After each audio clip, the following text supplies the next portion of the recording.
तो dear student, आम्स online classes में आप सभी का फिर से स्वागत है। Myself Mohammad Haroon, faculty of mathematics. तो बच्चों, आज के इस वीडियो लेक्चर में जो है अपन 12th क्लास का चैप्टर 3 जो है वो स्टार्ट कर रहे हैं, जो कि है मैट्रिक्स। ठीक है बच्चों, आज अपन पढ़ेंगे मैट्रिक्स के बारे में। तो पहले अपन इसका बेसिक इंट्रोडक्शन जान लेते हैं। ठीक है, इसे पिछले भी मैंने क्लास ली थी लेकिन ढंग से इंट्रोडक्शन नहीं हुआ था। तो आज जो है अपन इसका पर्पज, इसको क्यों बनाया गया, इसकी नीड क्यों पड़ी, जबकि अपने पास ऑलरेडी कई तरीके हैं इक्वेशन को सोल्व करने के। तो देखो, मैट्रिक्स को जो है, जो एल्जेब्रिक एक्सप्रेशन होते हैं, जैसे 2x + 3y + 4z 3x + 4y + 9z, in equation को, इन एल्जेब्रिक एक्सप्रेशन को सोल्व करने के लिए जो है मैट्रिक्स बनाएगी। ठीक है, अब अपन समझते हैं कि मैट्रिक्स जो है वो कहते किस पर। ये तो इसका पर्पस था कि इन एक्सप्रेशन को शॉर्ट में अपन कैसे सोल्व कर सकते हैं। अब मैट्रिक्स को जो है उसकी डेफिनेशन क्या है, ठीक है, तो ये आप ध्यान में रखेंगे। इसकी definition, A rectangular arrangement of, अरे जो मैं यहाँ पे लिख रहा हूँ वो रिप्रेजेंट कर रहा है अरेंजमेंट को। ए रेक्टेंगुलर अरे ऑफ नंबर, ए रेक्टेंगुलर अरे of number. What type of number? Both. दो प्रकार के देखो नंबर होते हैं। फर्स्ट होता है मेरे पास इसमें रियल, एंड सेकेंड टाइप का नंबर होता है कॉम्प्लेक्स। ठीक है, रेक्टेंगुलर अरेंजमेंट ऑफ नंबर, उसमें दोनों प्रकार के नंबर आ गए, दोनों टाइप्स के नंबर आ गए, real and complex. And function, और फंक्शन में कौन से फंक्शन आ गए, जैसे आप आगे पढ़ोगे इंटीग्रेशन और डेफिनेशन में, sine theta, cos theta, tan theta, ये क्या हो गए आपके फंक्शन हो गए।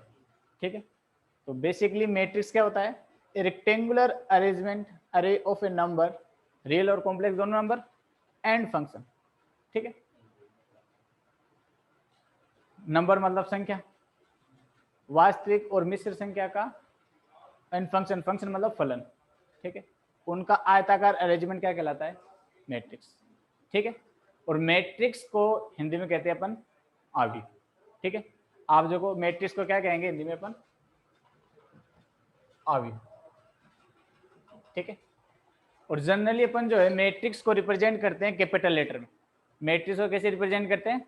कैपिटल लेटर में। जस्ट सपोज मैंने यहाँ पे लिखा आपको कैपिटल ए, अब मैंने डेफिनेशन लिखी है रेक्टेंगुलर, तो मैंने रेक्टेंगुलर से बना लिया यहाँ पर।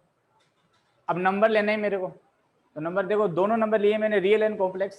लेकिन आपको जो सिलेबस है उसमें है जो है अपन ओनली रियल नंबर को डिस्कस करने वाले हैं। रियल नंबर को ही लेकर अपन, आपके सिलेबस में क्वेश्चन आंसर दे रखे हैं, कॉम्प्लेक्स नंबर को लेकर नहीं दे रखे। ठीक है, तो कॉम्प्लेक्स टाइप की भी जो है मैट्रिक्स होती है, लेकिन अपन डिस्कस करेंगे सिर्फ रियल टाइप की नंबर्स की मैट्रिक्स। जैसे सपोज मैंने यहाँ पे नंबर लिखा 2 3 4 5, ये क्या होगी? मैट्रिक्स। ठीक है, ये रेक्टेंगुलर अरेंजमेंट हो गया किसी नंबर्स का। इसी तरीके से अगर मैं फंक्शन को लेकर एक मैट्रिक्स बनाता हूँ तो मैंने लिखा कैपिटल बी। जैसे सपोज मैंने यहाँ पे लिख दिया साइन थीटा, इसको लिख दिया कोस थीटा, नेक्स्ट है टेन थीटा, फिर मैंने लिख दिया यहाँ पर कोट थीटा। तो ये भी क्या है? अपनी एक मैट्रिक्स है। ठीक है, अब जल्दी से देखो अपने क्वेश्चन स्टार्ट कर दिए, अपन जल्दी जल्दी जो है इनका बेसिक टर्म देख लेते हैं। ये क्या कहलाएगी? रो फर्स्ट, जो ओरिजेंटल लाइन होगी वो, ठीक है, वो क्या कहलाएगी अपने पास? रो। रो को हिंदी में कहेंगे पंक्ति। ठीक है, ये क्या कहलाएगी? R1। R1 को मैं क्या कहूँगा? नीचे लिख दूंगा मैं अभी। ये क्या है अपने पास? R2। ठीक है, अब कॉलम कितने हैं इसमें? एक कॉलम ये रहा, दूसरा कॉलम ये रहा, तो ये कॉलम C1 हो जाएगा, ये C2 हो जाएगा। ठीक है, इसी तरीके से मैं आपको यहाँ पर बोलूँ तो ये कौन सी रो हो जाएगी? Row first. देखो बेसिक इंट्रोडक्शन अगर आपको नहीं पता तो क्वेश्चन आंसर नहीं कर पाएंगे। जब भी मैं किस इंट्रोडक्शन बताऊंगा ना वो इनफ है आपको एक्सरसाइज 3.1 को सोल्व करने के लिए। ठीक है, तो जल्दी जल्दी अपन इनको देख लेते हैं। ये R1 हो जाएगी तो ये क्या हो जाएगा R2 और ये C1 एंड C2। ठीक है, R1 जो है वो रिप्रेजेंट कर रहा है किसको, फर्स्ट रो। मैं यहाँ पे लिख रहा हूँ, आपको ध्यान में रखना है फर्स्ट रो को। हिंदी में लिखे तो अपन पहली पंक्ति, लिखे तो पहली पंक्ति, और इसको क्या कहेंगे दूसरी पंक्ति, सेकंड रो। तो मैं एक कॉलम के लिए लिख देता हूँ C1 जो है रिप्रेजेंट कर रहा है फर्स्ट कॉलम को। ठीक है, कॉलम को हिंदी में कहेंगे अपन पहला स्तंभ। ठीक है, यहाँ तक समझ में आया आपको। ये तो पहली रो हो गई, ये पहला कॉलम हो गया। ठीक है, तो यहाँ तक आप लिख सकते हैं इसको। लिखो, लिखा हुआ है, दोबारा लिखो इसको।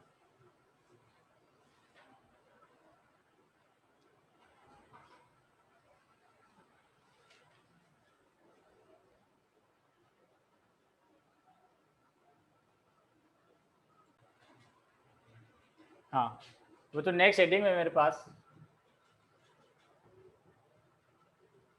एलिमेंट ऑफ मैट्रिक्स, हिंदी में कहें तो अपन मैट्रिक्स के अवयव। ठीक है, अब देखो मैट्रिक्स में जो है अपन अगर बनाए मैट्रिक्स को, जो सपोज मैंने यहाँ पर एक मैट्रिक्स बनाई है 1 2 3 4 5 6। ठीक है, और एक मैट्रिक्स मैंने यहाँ पर बनाई है 1 2 3 4। आप इन दोनों मैट्रिक्स को देखिए।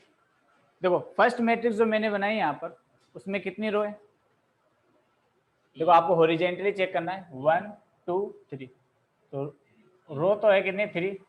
अब कॉलम कितने हैं इसमें, एक कॉलम ये रहा। ठीक है, और दूसरा कॉलम ये रहा, तो कॉलम कितने हो गए, पहले रो को लिखते हैं फिर किसको लिखेंगे, कॉलम को। आगे मैं आपको बताऊंगा नेक्स्ट हेडिंग में जो मेरे पास है ना वो ये ऑर्डर ऑफ ए मैट्रिक्स। अभी जो आपको देखना है कि element of a matrix, matrix के जो अवयव है वो कहते हैं किसमें। देखो मैट्रिक्स में जो मैंने नंबर लिख रखा है जैसे 1 2 3 4, ये क्या कहलाएंगे उस मैट्रिक्स के अवयव। ये क्या कहलाएंगे उसके अवयव, एलिमेंट्स, क्या कहूँ मैं इसको, अवयव। ये इस मैट्रिक्स के क्या कहलाएंगे, अवयव। ठीक है, अब एक जनरल रिप्रेजेंटेशन भी चेक कर लेते हैं अपन मैट्रिक्स का। जैसे सपोज एक मैट्रिक्स मैंने बनाई यहाँ पर ए, और मैंने यहाँ पे एक नंबर ले रखा है ए। अब यहाँ पर कुछ भी हो सकता है, तो ये मेरे को किस फर्स्ट रो है और फर्स्ट कॉलम में है, तो मैं इसको क्या लिखूंगा A11। फिर मैंने यहाँ पे लिखा फर्स्ट रो सेकंड कॉलम। देखो ये मेरा पास कौन सी कॉलम, फर्स्ट रो का फर्स्ट कॉलम एलिमेंट है। इसी तरीके से मैं इस मैट्रिक्स को रिप्रेजेंट कर सकता हूँ A11 की फॉर्म में, A12 की फॉर्म में, A13 की फॉर्म में। और अगर इसी को मैं एक्सटेंड करता हूँ तो यहाँ पर आप देखो 1 तो है कॉमन, 1 तो यहाँ पे भी आ जाएगा, और अब क्या आ जाएगा यहाँ पर n। मतलब ये जो है इस मैट्रिक्स का जो फर्स्ट रो है वो nth रो तक जो है एक्सटेंड कर रहा है। ठीक है, आगे अगर अपन इसको एक्सटेंड करते हैं, ठीक है, आगे जो है अपन इसको एक्सटेंड करते हैं तो देखो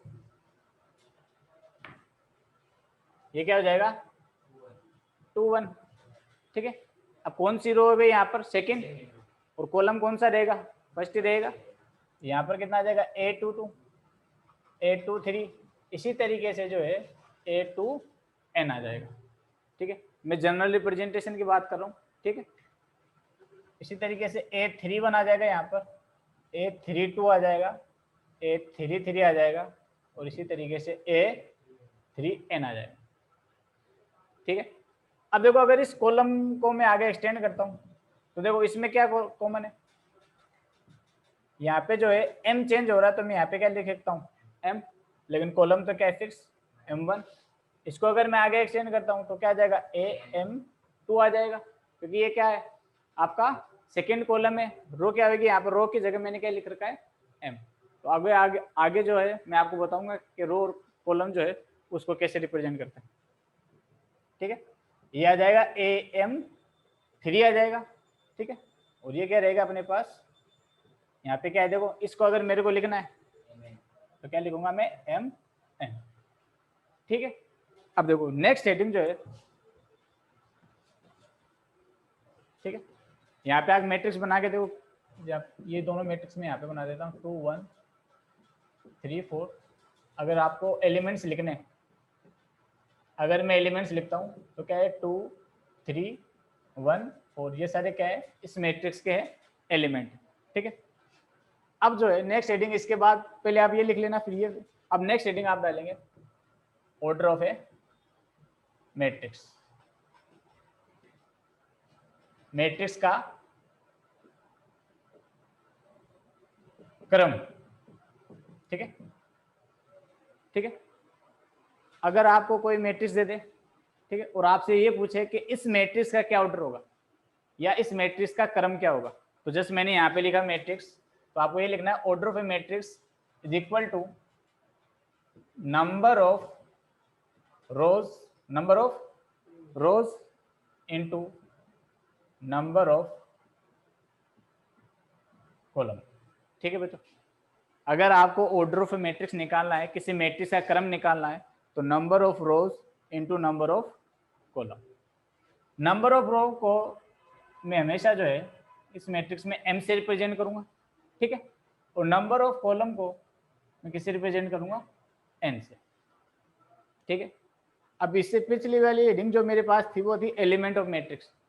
अब आपको देखो कोई मैट्रिक्स देखे, जैसे सपोज ये मैट्रिक्स देखे, आपको ये पूछे कि what is the total number of element in this matrix, इस मैट्रिक्स में, इस अवयव में कुल अवयवों की संख्या कितनी है, अगर आपसे पूछे तो आप कैसे बताओगे। तो ये भी आपको देखो ध्यान में रखना है, ये एक आपको स्टार बना के लिख लेना है, number of element equal to number of rows, या इसको शॉर्ट में लिख दिया अपन, नंबर ऑफ रोज को मैं किससे रिप्रेजेंट करता हूँ, m से, और नंबर ऑफ कॉलम को किससे रिप्रेजेंट करता हूँ, n से, ठीक है। तो इससे डायरेक्टली आपके कई क्वेश्चन है एक्सरसाइज 3.1 में कि आपको नंबर ऑफ एलिमेंट पूछना है, तो आप क्या करोगे, नंबर ऑफ रोज को मल्टीप्लाई करा दोगे नंबर ऑफ कॉलम के नंबर से, तो आपको क्या मिल जाएगा, नंबर ऑफ एलिमेंट, अवयवों की संख्या। यहाँ पे मैं लिख देता हूँ अवयवों की संख्या, ठीक है, इसके बराबर होगी m इंटू एन के। अब इसी मैट्रिक्स में देखते हैं अपन, जब सपोज इस मैट्रिक्स में नंबर ऑफ एलिमेंट आपको फाइंड आउट करना है, कैसे करोगे, देखो पहले इसमें आपको देखना है रो कितना और कॉलम कितना है। रो कितनी है बेटा, इसमें 2 रो है, इनटू मैंने लगाया कॉलम कितना है, देखो first column and second column, तो 2 इंटू 2 की ये मैट्रिक्स हो गई, ठीक है। अब इसी में आपको ये पूछे कि नंबर ऑफ एलिमेंट कितने हैं, देखो ये तो छोटी मैट्रिक्स है, आप इजीली काउंट भी कर सकते हो, जैसे 1 2 3 4, टोटल नंबर ऑफ एलिमेंट इसमें कितने हैं, 4 है, ठीक है। तो यहाँ पे नंबर से पहले आप टोटल भी लगा लेना, total number of element is equal to m into n, यहाँ पे लगा लेना कुल अवयवों की संख्या। तो इस मैट्रिक्स में कितने हो जाएंगे, देखो 2 ही रो हैं और 2 ही कॉलम है, कितने हो जाएंगे, 4, ठीक है। यहाँ तक आप इसको लिखो।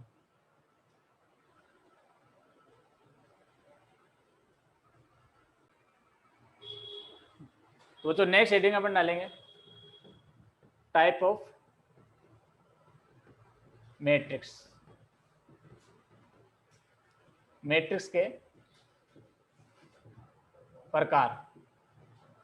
देखो अलग अलग टाइप के जो है मैट्रिक्स एग्जिस्ट करती है, बट बेसिकली जो आपके सिलेबस में है वो अपन जल्दी से डिस्कस कर लेते हैं। तो देखो फर्स्ट है अपने पास, आप साथ में भी इसको लिख सकते हो, फर्स्ट है रो मैट्रिक्स,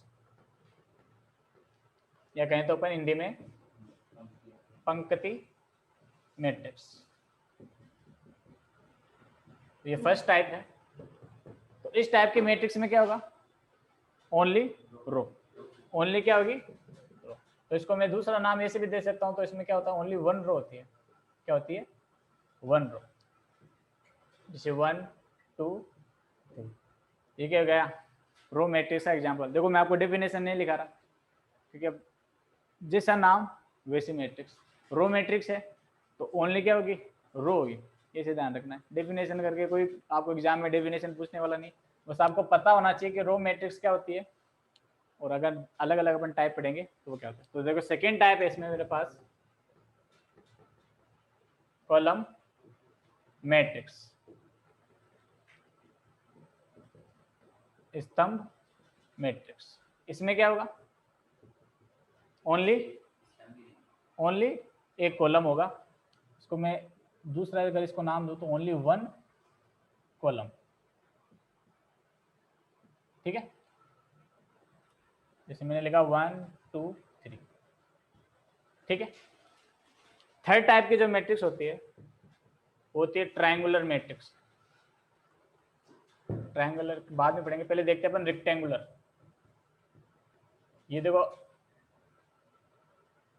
काफी इंपॉर्टेंट है, रेक्टेंगुलर मैट्रिक्स, जिसमें जो है number of column number of rows not equal to number of column, वो क्या कहलाएगी, रेक्टेंगुलर मैट्रिक्स। तो ऊपर जो दोनों मैंने मैट्रिक्स लिख रखी है वो देखो क्या इसका एग्जाम्पल नहीं है बेटा। देखो इसमें कॉलम कितने हैं, 3, रो कितना है, अरे रो तो है 1, कॉलम कितना है 3। इसमें देखो रो कितना है, रो कितना है इसमें, देखो हॉरिजॉन्टली आपको चेक करना है 1 2 3, रो कितना है 3, और कॉलम कितना है 1। तो देखो यहाँ पर m जो है n के बराबर नहीं है ना, ठीक है। यहाँ पर भी देखो m जो है n के बराबर नहीं है। तो rectangular matrix mean number of rows is not equal to n, वो मैट्रिक्स क्या कहलाएगी, रेक्टेंगुलर मैट्रिक्स। अब इसके एग्जांपल में ये दोनों मैट्रिक्स लिख सकता हूँ, या इसके अलावा भी आप लिख सकते हो। मैंने जो सपोज यहाँ पे लिख दिया 1 2 3 4 5 6, ये अगर मैं मैट्रिक्स लिखता हूँ तो ये क्या किसका एग्जाम्पल हो जाएगा, रेक्टेंगुलर मैट्रिक्स का। तो ये देखो कितने रोज हैं इसमें, 1 2 3, रोज कितनी है 3, कॉलम कितना हो जाएगा 1 2, कॉलम कितना हो गया 3 into 2 will be order of matrix, ठीक है। आगे जो है इसको लिख लिया पहले आप। हाँ, तो जो नेक्स्ट टाइप है स्क्वायर मैट्रिक्स। नेक्स्ट टाइप है स्क्वायर मैट्रिक्स। देखो अपने ने इससे पहले पढ़ा है रेक्टेंगुलर मैट्रिक्स, जहां पर जो है m is not equal to n था, बस उसका जस्ट अपोजिट यहाँ पर करना है। यहाँ पर क्या होगा, m जो है किसके बराबर होगा, n के, मतलब number of rows is equal to number of column. पंक्ति की संख्या किसके बराबर होगी, स्तंभों की संख्या की। अब देखो इसमें फर्स्ट जो मैंने टाइप लिखा 1 2 3 4, ठीक है। अब इसमें देखो आप रो कितनी है, 1 रो एंड सेकेंड रो है इसमें 2, कॉलम कितने हैं इसमें 2, तो 2 इंटू 2 ये हो गया इसका एग्जाम्पल। और इसका अगर एग्जाम्पल देखें तो देखो मैंने यहाँ पे लिखा 1 2 3 4 5 6 7 8 9, ये भी क्या हो जाएगा इसका एग्जाम्पल। ये कौन से ऑर्डर की मैट्रिक्स है, 3/3 की, 3 इंटू 3 की। देखो इसको 3/3 भी बोल सकते हैं या 2 इंटू 2 भी बोल सकते हैं। ये क्या है इसका ऑर्डर है, ऑर्डर ऑफ ए मैट्रिक्स। और 2 3 ये 4 ये क्या है इसके एलिमेंट्स, ठीक है। अब देखो इसी के जो है अलग अलग टाइप है मेरे पास स्क्वायर मैट्रिक्स में। पहले आता है मेरे पास स्केलर मैट्रिक्स, या देखो स्केलर से पहले अपन डायगोनल मैट्रिक्स को डिस्कस कर लेते हैं। डायगोनल मैट्रिक्स, इस मैट्रिक्स में क्या होगा, ये स्क्वायर मैट्रिक्स देखो यहाँ पे आप लिख लेना, ये इसी के केसेस हैं, cases number A, square matrix के ही केसेस हैं, ठीक है। फर्स्ट है डायगोनल मैट्रिक्स, ऐसी मैट्रिक्स जिसके डायगोनल के अलावा और एलिमेंट क्या होंगे 0, और एलिमेंट क्या होंगे 0। जैसे मैंने यहाँ पे लिखा 1 0 0 0 2 0 0 0 3। अब आपने अगर रेक्टेंगल देखा है तो ये क्या होता है इसका डायगोनल। तो इस मैट्रिक्स से आपको डायगोनल देखना है, डायगोनल क्या होगा ये वाला टर्म, इसके अलावा और सारे एलिमेंट क्या होंगे 0, तो वो क्या कहलाएगा, हाँ डायगोनल को देखो इस मैट्रिक्स को कहेंगे विकर्ण आव्यूह या फिर विकर्ण मैट्रिक्स। स्क्वायर को क्या कहेंगे वर्ग अवयव, ठीक है। नेक्स्ट इसी में सेकंड केस आता है मेरे पास, डायगोनल के बाद scalar matrix. Scalar matrix Hindi में कहते हैं इसको अदिश, ठीक है, अदिश अवयव। इसमें क्या होगा, इसमें डायगोनल होगा सेम और बाकी एलिमेंट क्या होंगे, जीरो। इसमें क्या होगा, डायगोनल सेम और बाकी एलिमेंट क्या होंगे, जीरो। जैसे मैंने यहाँ पे लिखा 2 0 0 0 2, यहाँ पे भी कितना आ जाएगा 0 0 0। अब इसका जो डायगोनल एलिमेंट है वो आप देखो क्या है, सेम है। यहाँ पे लिख लेना इसके डेफिनेशन में, डायगोनल एलिमेंट आर इक्वल, ये क्या होंगे, इक्वल होंगे। इसी का देखो सी टाइप है, यूनिट मैट्रिक्स। यूनिट मैट्रिक्स भी कहते हैं या फिर इसको क्या कहते हैं, आइडेंटिटी मैट्रिक्स। क्या कहेंगे, आइडेंटिटी मैट्रिक्स में क्या होगा, जहां पर मैंने डायगोनल एलिमेंट बताया आपको वो सेम भी होंगे और क्या होंगे 1, वहां पे क्या होगा 1। इसका एग्जांपल क्या होगा, डायगोनल एलिमेंट क्या होगा इसमें आपका सेम भी होगा, लेकिन वो सेम के साथ 1 भी होगा, ठीक है। ये किसका एग्जांपल हो गया, यूनिट मैट्रिक्स का, आइडेंटिटी मैट्रिक्स का। तो ये थे अपने बेसिक। एक टाइप और है वो आप लिख लेने, फिर ये टाइप ऑफ मैट्रिक्स अपना कंप्लीट होता है। फिफ्थ टाइप है नल और जीरो मैट्रिक्स, ये भी आपको ध्यान में रखना है। इस मैट्रिक्स में क्या होगा, सारे एलिमेंट क्या होंगे, सारे एलिमेंट क्या होंगे 0 0 0 0 0 0 0 0 0। अब इसका ऑर्डर देखो कुछ भी हो सकता है। देखो इसको मैंने अलग टाइप क्यों दिया है, ये तो मैंने लिखे इसी के केसेस। आप इसको अगर ध्यान से देखिए तो देखो, अगर मैं यूनिट मैट्रिक्स की बात करता हूँ तो यूनिट मैट्रिक्स होने के साथ साथ स्केलर मैट्रिक्स भी है, डायगोनल मैट्रिक्स भी है और स्क्वायर मैट्रिक्स भी है, ठीक है। मैंने इसके केसेस बना के क्यों लिखे, ये सारे देखो टाइप ऑफ स्क्वायर मैट्रिक्स ही है, ठीक है। फर्स्ट केस मैंने इसमें लिखा डायगोनल मैट्रिक्स। इसमें क्या होता है, जो डायगोनल पर जो एलिमेंट है, डायगोनल मीन्स विकर्ण पर जो एलिमेंट है वो क्या होंगे, नॉन जीरो नंबर, ठीक है। कुछ भी हो सकते हैं, यहाँ पे मैंने 1 2 3 लिखा है, 4 5 6 7 8 9, कुछ भी जो रियल नंबर होते हैं, माइनस में भी हो सकता है और रेशनल नंबर इरेशनल नंबर भी हो सकता है, ठीक है। फिर मैंने लिखा है यहाँ पर स्केलर मैट्रिक्स। अब देखो स्केलर मैट्रिक्स को अगर आप ध्यान से देखोगे तो ये जो है डायगोनल मैट्रिक्स भी है और स्क्वायर मैट्रिक्स भी, ठीक है। ये स्टेटमेंट के क्वेश्चन आते हैं एग्जाम्स में, ठीक है, आपके सिलेबस में नहीं है बट मैं फिर भी आपको बता रहा हूँ। देखो ये यूनिट मैट्रिक्स जो है ये कौन कौन सी मैट्रिक्स है, स्केलर मैट्रिक्स भी है, क्योंकि जो स्केलर मैट्रिक्स की डेफिनेशन है वो ये फुलफिल करता है, ठीक है। क्योंकि डायगोनल के एलिमेंट क्या होने चाहिए, सेम होने चाहिए। देखो यहाँ पर सेम नहीं है क्या, ठीक है। और ये स्क्वायर मैट्रिक्स भी है। स्क्वायर मैट्रिक्स में मैंने क्या बताया था, number of rows is equal to number of column. यहाँ पे देखो 3 × 3 की नहीं है, ठीक है। और अगर अपन डायगोनल मैट्रिक्स हो गया, ठीक है, स्केलर मैट्रिक्स, देखो स्केलर मैट्रिक्स जो है वो डायगोनल मैट्रिक्स का भी एग्जाम्पल है और स्क्वायर मैट्रिक्स का भी एग्जाम्पल है। फिर लास्ट टाइप आता है नल और जीरो मैट्रिक्स। इसमें सारे एलिमेंट क्या होंगे, जीरो, और इसका ऑर्डर कुछ भी हो सकता है, ठीक है। जरूरी नहीं है 3/3 का ऑर्डर हो। अगर ये मैट्रिक्स में मैं लिखता हूँ, ये मैट्रिक्स भी किसका एग्जाम्पल हो सकती है, नल मैट्रिक्स या जीरो मैट्रिक्स का। ये इसका केस नहीं है ना, स्क्वायर मैट्रिक्स का केस नहीं है, ये अलग केस है, ठीक है। यहाँ तक आप वीडियो को पॉज करके लिख सकते हैं। हाँ तो बच्चों नेक्स्ट अपने पास क्वेश्चन है एक्सरसाइज 3.1 से। क्वेश्चन फर्स्ट है, if the matrix A is equal to a ith row and jth column, और फिर इसका ऑर्डर दे रखा है, then find the elements of A. तो देखो मैंने आपको बेसिक इंट्रोडक्शन में बताया कि number of element, total number of element is equal to number of rows into number of column, ठीक है। तो आपको टोटल नंबर ऑफ एलिमेंट बताने हैं, तो कैसे करोगे बेटा, total number of element will be total number of element is equal to m into n, जहां पर m क्या है आपके पास, नंबर ऑफ रोज है, और n क्या है आपके पास, कॉलम, नंबर ऑफ कॉलम। तो m देखो यहाँ पर कितना है, 2 है, और कॉलम कितना है 4। तो तो इस मैट्रिक्स में कितने एलिमेंट होंगे टोटल? 8। तो इस मैट्रिक्स में टोटल एलिमेंट कितने होंगे? 8। या हिंदी में कहें तो जो अवयवों की संख्या होगी, कुल अवयवों की संख्या होगी वो कितनी होगी? 8। ठीक है। m जो है यहाँ पर रिप्रेजेंट कर रहा है नंबर ऑफ रोज को, पंक्तियों की संख्या को, और n जो है वो रिप्रेजेंट कर रहे हैं यहाँ पर स्तंभ की संख्या को। ठीक है, ये था क्वेश्चन नंबर फर्स्ट। अभी देखो क्वेश्चन नंबर सेकंड है, find out unit matrix of order 4/4।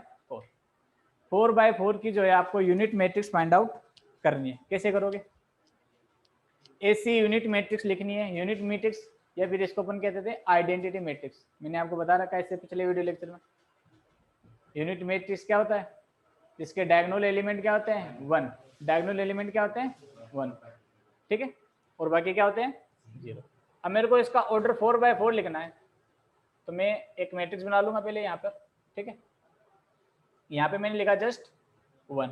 अब इसके अलावा और एलिमेंट क्या होंगे? 0 0 0 0। अब 4/4 की बनानी है तो मेरे कॉलम कितने लेने पड़ेंगे मेरे को? 4। ठीक है, कॉलम कितने लेने पड़ेंगे? एक बार मैं यहाँ पे रफली लिख रहा हूँ, C1 C2 C3 C4। Total 4 column मेरे को लेने पड़ेंगे, 4 स्तंभ मेरे को लेने पड़ेंगे। आगे देखो आप, अब जो है यहाँ पर क्या आएगा? 0, क्योंकि डायगोनल एलिमेंट क्या होना चाहिए? 1। इसका डायगोनल एलिमेंट हो गया 1, और बाकी क्या हो जाएंगे? 0। अगेन देखो यहाँ पर 0, यहाँ पर 0, फिर यहाँ पर कितना आ जाएगा? 1, फिर यहाँ पर 0, यहाँ पर 0 आ जाएगा, यहाँ पर 0 आ जाएगा, यहाँ पर 0 आ जाएगा, फिर लास्ट में क्या आ जाएगा? 1। ये कौन से ऑर्डर की मैट्रिक्स हो गई? 4/4 की, क्योंकि इसमें देखो रो कितनी है? ये R1 है, ये R2 है, ये R3 है, और ये R4। ठीक है, ये भी आपको ध्यान में रखना। ठीक है, 4/4 की मेरे को यूनिट मैट्रिक्स मिल गई। ठीक है, आपको ये ध्यान में रखना है जो इसमें डायगोनल एलिमेंट है वो कितना होता है? 1 1। अब डायगोनल एलिमेंट ये भी ध्यान में रखना, ये क्या होता है? देखो जब i जो है किसके इक्वल हो? j के, वो होता है डायगोनल एलिमेंट। जैसे यहाँ पर देखो इसमें i किसके इक्वल है? j के, क्योंकि ये क्या है? a11 है। यहाँ पर जो है i की वैल्यू भी 1 है और j की वैल्यू भी कितनी है? 1 1। तो इट मीन्स a11 या फिर a22 a33 या फिर a44 कितना होना चाहिए? 1। वो होता है अपने पास यूनिट मैट्रिक्स। उसके अलावा जितने भी एलिमेंट है वो क्या हो जाएंगे? 0। ठीक है, तो ये था क्वेश्चन नंबर सेकंड। हाँ, तो देखो ये क्वेश्चन नंबर है थर्ड। अब इसमें दो मैट्रिक्स दे रखा है मेरे को, if matrix A is equal to matrix B then find the value of A। दो मैट्रिक्स दे रखी है, तो देखो यहाँ पर आप ध्यान में एक बात और ध्यान में रखना, मैंने आपको एक पॉइंट लिखवाया नहीं है। इक्वलिटी ऑफ मैट्रिक्स करके आप एक पॉइंट होता है, उसमें क्या होगा कि दो मैट्रिक्स जो है आपस में तभी इक्वल होगी जब उनका ऑर्डर क्या होना चाहिए? सेम। ठीक है, उनका ऑर्डर क्या होना चाहिए? सेम। और जो कोरस्पॉन्डिंग एलिमेंट है वो भी क्या होना चाहिए? सेम। अब आप कहोगे सर ये कोरस्पॉन्डिंग एलिमेंट क्या हो गया? देखो इसका A11 जो है सेकंड मैट्रिक्स के A11 के इक्वल होगा। ठीक है, और मैट्रिक्स फर्स्ट का A12 मतलब A12 जो एलिमेंट है वो उसके A12 के इक्वल होगा। तो आप देखो यहाँ पर -1 है, तो यहाँ पर भी कितना है? -1। ठीक है, अगर यहाँ पे देख रहे हो आप 3, यहाँ पर भी कितना है? 3। यहाँ पर k-6 लिख रखा है, वो किसके इक्वल है? 4 के। तो मतलब यहाँ पर एक ऐसी वैल्यू आ जाएगी k की जगह, जिसको अगर मैं सोल्व करूंगा तो यहाँ पर भी -4 आना चाहिए और यहाँ पर भी -4। तो कोरस्पॉन्डिंग एलिमेंट भी सेम होंगे। ठीक है, ध्यान में रख लेना दो पॉइंट, कोरस्पॉन्डिंग एलिमेंट सेम होने चाहिए और ऑर्डर भी क्या होना चाहिए? सेम। जब जो है दो मैट्रिक्स आपस में क्या होगी? इक्वल होगी। ये पॉइंट अच्छा पॉइंट है, आप ध्यान में रखेंगे हमेशा कि जब ऑर्डर सेम होगा और कोरस्पॉन्डिंग एलिमेंट सेम होगा, जब जाके दो मैट्रिक्स क्या होगी? आपस में इक्वल होगी। ठीक है, अब मेरे को वैल्यू किसकी फाइंड आउट करनी है? देखो यहाँ पर ए की वैल्यू फाइंड आउट करनी है, तो मेरे पास जो ये कोरस्पॉन्डिंग एलिमेंट है उसकी वैल्यू डायरेक्ट नहीं है मेरे पास, लेकिन किसके इक्वल दे रखा है? इसको ए के। तो मैं लिखूंगा k+4 will be equal to a, and this is equation number 1। Now यहाँ पर आप देखो -1 के इक्वल कोई इक्वेशन नहीं बन रही, यहाँ पर भी कोई इक्वेशन नहीं बने। यहाँ पर आप देखते हो तो k-6 will be equal to -4। k-6 equal to किसके? -4 के। ये है अपने पास इक्वेशन नंबर सेकेंड। ठीक है, अब आप देखो यहाँ से आप जो है एक वैल्यू को सोल्व कर लोगे, ठीक है। तो k minus 6 is equal to 4 है, तो यहाँ से अगर आप k की वैल्यू निकालते हो तो देखो ये क्या मिलेगा आपके पास, माइनस के 4 माइनस के 6, इधर आके क्या हो जाएंगे प्लस के 6। तो k की वैल्यू आपको कितनी मिलेगी, देखो आप माइनस के 4 है प्लस के 6 है, तो आ जाएगा यहाँ पे आ जाएगा प्लस का 2। जब भी सिंबल डिफरेंट हो तो क्या होता है सब्ट्रैक्शन, 6 में से 4 जाएगा तो कितना मिलेगा 2। सिंबल उसका आएगा जो बड़ा है, 6 बड़ा होता है 4 से, तो 6 के साथ प्लस का सिंबल है तो यहाँ पर भी कितना आ जाएगा प्लस। तो ये हो गया k की वैल्यू, ठीक है। अब इस k की वैल्यू तो मेरे को चाहिए नहीं, मेरे को तो वैल्यू किसकी निकालनी है, a की। तो इस k की वैल्यू को क्या मैं इक्वेशन 1 में रख के a की वैल्यू नहीं निकाल सकता, निकाल सकता हूँ ना। तो आप क्या लिखेंगे, value of k put in equation number first. अब इक्वेशन 1 है मेरे पास k plus 4 is equal to a। k की वैल्यू कितनी मेरे पास देखो आप 2, 2 plus 4 is equal to a। तो a कितना आ जाएगा आपके पास 6, 2 प्लस 4 विल बी 6, ठीक है। तो a की वैल्यू कितनी आएगी यहाँ पे 6। अब अभी जो है अपन, जो मैंने आपको एक बात बताई थी कि कोरोस्पोंडिंग एलिमेंट जो है वो क्या होते हैं, सेम होते हैं, तो उसको अपन वेरीफाई करके देखते हैं।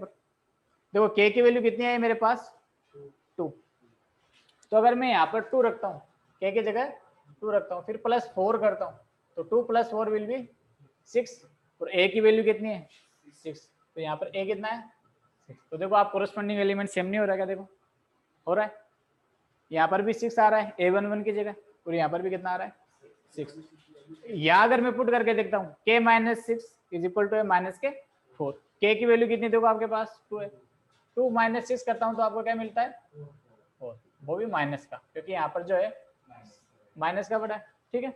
तो यहाँ पर -4 आ रहा है और यहाँ पर भी कितना आ रहा है माइनस के 4, तो ये है corresponding element also will be same in equal matrix, ठीक है। तो ये था क्वेश्चन नंबर 3। अभी जो है लास्ट क्वेश्चन अपना आज का वो अपन कर लेते हैं। क्वेश्चन नंबर 4 है, find the possible order of matrix with 6 element. 6 element की जो है उस मैट्रिक्स का जो है मेरे को पॉसिबल ऑर्डर बताना है। देखो एक मैट्रिक्स में जो है 6 एलिमेंट होने चाहिए, ठीक है। अब उसका पॉसिबल जितने भी पॉसिबल ऑर्डर है वो मेरे को बताना है। तो देखो कैसे मैं लिख सकता हूँ इसको, अगर मैं 6 रो ले लेता हूँ और 1 कॉलम ले लेता हूँ, तो 6 इंटू 1 विल बी 6, तो 6 एलिमेंट हो गए। तो एक पॉसिबल ऑर्डर जो हो गया ये हो गया। इसके अलावा देखो सेकेंड ऑर्डर अगर मैं लिखता हूँ 1 इंटू 6 भी हो सकता है। अरे 1 इंटू 6 भी तो हो सकता है, जिसमें क्या होगी 1 तो क्या होगी रो और कॉलम कितने होंगे 6। मेरे को सारे पॉसिबल ऑर्डर लिखने, ठीक है। थर्ड देखो, थर्ड क्या हो सकता है आप सोच के बताओ, 3 इंटू, इसका भी मल्टीप्लिकेशन कितना आ रहा है 6, तो ये भी पॉसिबल है, ठीक है। अब इसी का जस्ट रिवर्स भी क्या है पॉसिबल है, यहाँ पे 2 इंटू 3 भी क्या है पॉसिबल। क्या इसके अलावा और कोई मैट्रिक्स का ऑर्डर हो सकता है जिसमें 6 एलिमेंट हो? क्या 0 इंटू 6 होगा? नहीं होगा, क्योंकि 0 को 6 से कराएंगे तो 0 हो जाएगा, ठीक है। 1 इंटू 6 होगा? होगा, तो मैंने लिख दिया यहाँ पर 1 इंटू 6, ठीक है। तो ये जितने भी हैं ये सारे क्या है इसके पॉसिबल ऑर्डर है। इसके अलावा और कोई भी आपको जो है ऑर्डर नहीं मिलेगा जिसमें क्या हो 6 एलिमेंट। अब इसी से जस्ट अपोज करो, मैं यहाँ पर एक क्वेश्चन चेंज करके आपको बोल देता हूँ, तो ऐसी मैट्रिक्स बनाओ जिसमें कितने एलिमेंट हो 8 एलिमेंट हो, 8 एलिमेंट हो। अब उसके पॉसिबल ऑर्डर बताने तो क्या क्या हो सकते हैं, फर्स्ट हो जाएगा मेरे पास 8 इंटू 1, अब इसका रिवर्स भी हो जाएगा 1 इंटू 8। इसके अलावा देखो आप 2 इंटू 4 हो जाएगा, एक 4 इंटू 2 हो जाएगा। क्या इसके अलावा कोई और है?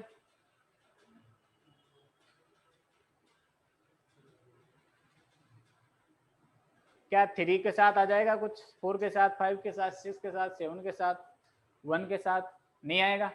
तो 8 एलिमेंट के जितने भी पॉसिबल ऑर्डर है वो मैंने यहाँ पर लिख दिए, ठीक है।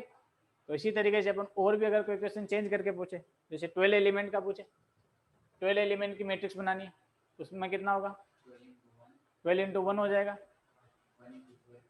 यहाँ पे लिख लेते हैं 12 इंटू 1 हो गया, एक तो एक 1 इंटू 12 हो गया, एक 2 इंटू 6 हो जाएगा, एक 6 इंटू 2 हो जाएगा, एक 3 इंटू 4 हो जाएगा, एक 4 इंटू 3 हो जाएगा। क्या इसके अलावा कुछ और होगा?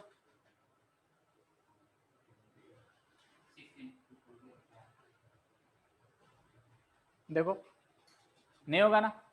तो 12 एलिमेंट के जितने भी पॉसिबल ऑर्डर है वो मैंने यहाँ पर लिख दिए। तो ठीक है बच्चों, आज की अपन क्लास यहीं पर एंड करते हैं। क्वेश्चन नंबर 4 अपने ने कंप्लीट कर लिया है।